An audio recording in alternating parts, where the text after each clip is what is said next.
obviously Atlanta fan, Bryce. News coming out of Chris Henderson's hire at Atlanta for sporting director and chief soccer officer.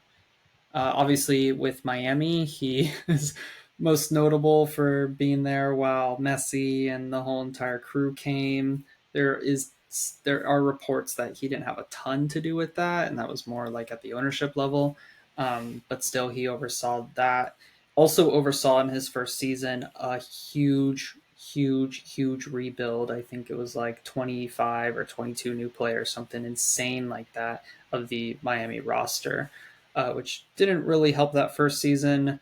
They were also, if you remember, going through some tough financial, like GAM financial issues because they had those restrictions set on them a few seasons ago for cheating.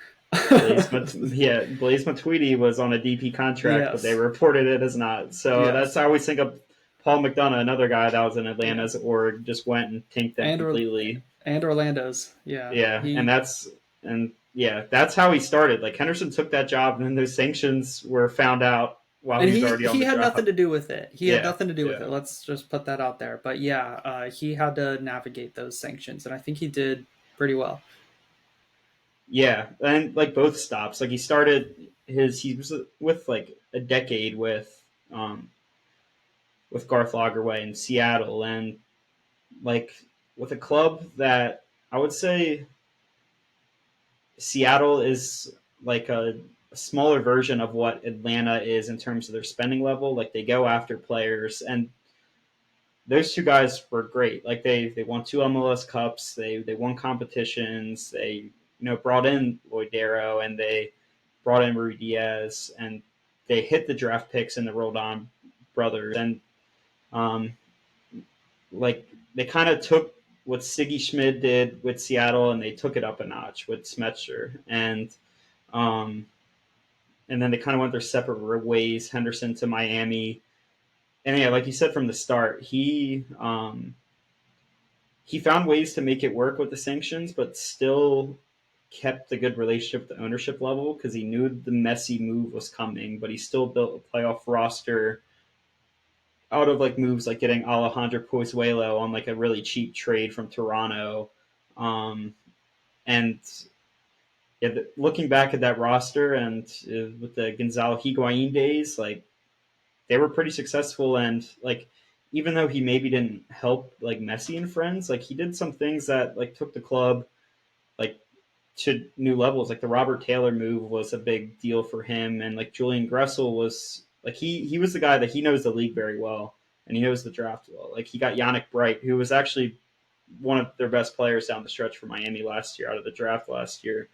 Um, and he he knows a lot with the league, and I think when Carlos Bocanegra was fired, it was pretty much known with he kind of lost a lot of say in Miami when Messi came, and this was kind of an opportunity for him to get back to his roots.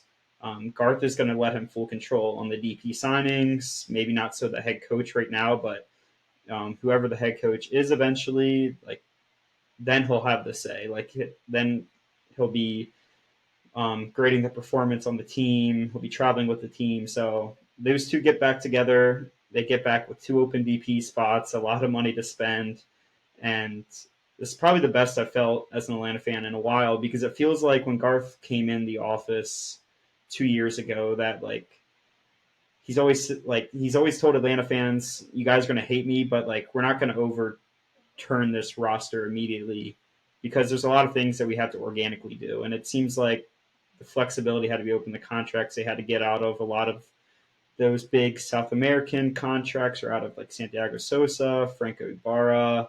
They have two DP spots open, and it seems like this offseason is going to explode soon. And this is just the first piece, and not surprising, but yeah, Chris Henderson finally on board, and it was quite interesting to hear their press conference today. They're two of the smarter guys in the league, and pretty excited that Arthur Blank was able to get them both together. Yeah, I think they're a power couple for sure, as we saw in Seattle. It's like And they went to like different colleges once they were the high school lovers, and now they're back together to hopefully take off together. yeah, that's exactly what it's like. But no, seriously, I think you said it with the money. That's where my mind was going. We all know Atlanta has money to spend. The Santiago Sosa, every time there's a over $3 million transfer now, the only thing I can think of is they have $3 million in GAM, and that just opens whole new flexibilities for these clubs to play around with. And Atlanta, Arthur Blank, they like to spend, and now they have people who are going to spend smartly, who have that track record of doing it in the league. And now you have the roster space. Everything's lining up for you guys to go and get a couple of DPs and not finish, obviously not finish in ninth place anymore in the East, but also look for a home playoff spot and to try and return to those 2017, 2018 levels where you were trying to win trophies, and winning, successfully winning trophies. So, which it's been a while at this point, but it just feels like it could be a really quick turnaround, honestly. Yeah, it feels like it's set up perfectly to be the LA Galaxy of last year, even though the Galaxy missed the playoffs by a long shot. Um, it feels like it's one of those teams that they could jump back up in the conversation. Obviously, they don't have a manager yet. They don't have the DPs in yet, but you can see the vision and you know they're going to spend. Like, I think with Brandtruk in, they have some pieces. Bartosz Slice really got on a good level at the end of the year. Um, Stan Gregerson looked pretty solid. Pedro Amador looked great. So they have Saba. I think I said earlier in the MLS group chat, like once Saba's like the fourth attacking option, like instead of the first, like it's gonna look great. And now it's just kind of waiting for news. And I guess the last Atlanta topic was everyone was kind of saying that they were thinking Jim Curtin was going to be like the guy, even though some Atlanta fans don't like him. He hadn't said some great things about Atlanta United fans before when he was in Philly.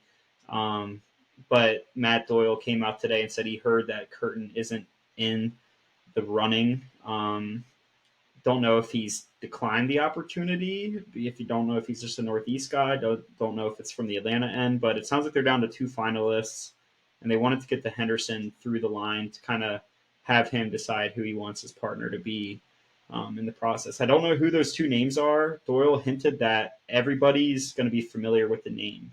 And that, like, does that mean, is it a global name? Is it an MLS name? A lot of Atlanta fans are trying to think of two names that they were, and I'll throw you the two now. And if I say these two, I want you to say which one you'd like more. I feel like I'll know your answer to this, but the two that they think are two guys out of the job. One guy made it two MLS Cups, didn't win one. Is Gio Savarese. He was with Portland for a long time, had successful years, but I think he only had one championship in that MLS is back tournament against Orlando there. And then Mm, the second name, who is just out of a job, is Bob Bradley. And those are the two names that I've seen. And I think I know which one you're going to say is more interesting because I just saw your facial reaction and that was the same one. But Garth's thing has always been we're going to get somebody who knows, who has winning experience. And I can't say that one of those names or even both have winning experience consistently, but those are the two names they're floating on. So, what would you think about either one of those two, or do you think that Atlanta should maybe even just go outside of the league? I don't like either of them, but to be honest, I don't like Savarese. I wouldn't like that for you guys. Savarese, like you said, he had good stints and good seasons in Portland, but I don't think his style of play jives with what you guys want to do. And like out of the two, if it comes down to those two, I actually would pick Bob Bradley just from a style of play perspective. And we've seen Bob Bradley be like general manager and coach, and that's a lot to have on your plate. And I wonder if just focusing on the coaching could be a little bit better for him because we've seen really good Bob Bradley teams with LAFC, but even when he was doing both. But I I think out of the two, I'd pick Bob Bradley, but I wouldn't be happy about it. I would love a different name altogether, either I was all MLS or external to MLS. I was all about Patrick Vieira until he took that job in Italy, and I really think if we didn't make the playoffs, I wonder if that would have happened more, and we just kind of pushed the hiring down the line a bit, and he just wasn't going to wait for the opportunity. He wanted to take what was there for him. So I don't really know. Like a lot of Atlanta fans are stuck because Garth keeps everything indoors. There's not much rumors at all, but when Doyle said it's a name that everyone recognizes, I'm like, is it going to be an MLS name or is it going to be? My guess is going to be someone who has something to do with MLS. But when I think of those names, I don't think of one where I'm like, that's a home run hire, and um, so I guess we'll be waiting for that. But It's Pep yeah, Guardiola. maybe that's why they're because it's funny because like 2 to 3 weeks ago, Garth said we're going to hire a manager in 2 to 3 weeks, but then at today's Henderson press conference, he said we're about at most 2 weeks away, and his reasoning was um, that he didn't know that Henderson would be fully available from Miami, and they had to wait to really talk to him until after Miami was eliminated. Once they were and Atlanta was, then they could finalize that. But my theory is they're waiting for Pep. You know? But yeah, I don't know. Like I'm kind of hoping it's a name that no one's really thought of that is like an external hire because you already have the Hendersons and the Lagerways running the player personnel side of things. So if you can just get a manager who's a good manager that maybe doesn't even need to understand the league, then maybe that just maybe has some good like European connections even. But someone that is coming in and doesn't have to worry about doing it all like a Tata Martino did in the early phases for Atlanta. But yeah, those are the two names being floating around. It's not coming from any like real sourcing, but I don't get excited about either. Yeah. Hopefully, it's just two completely different candidates.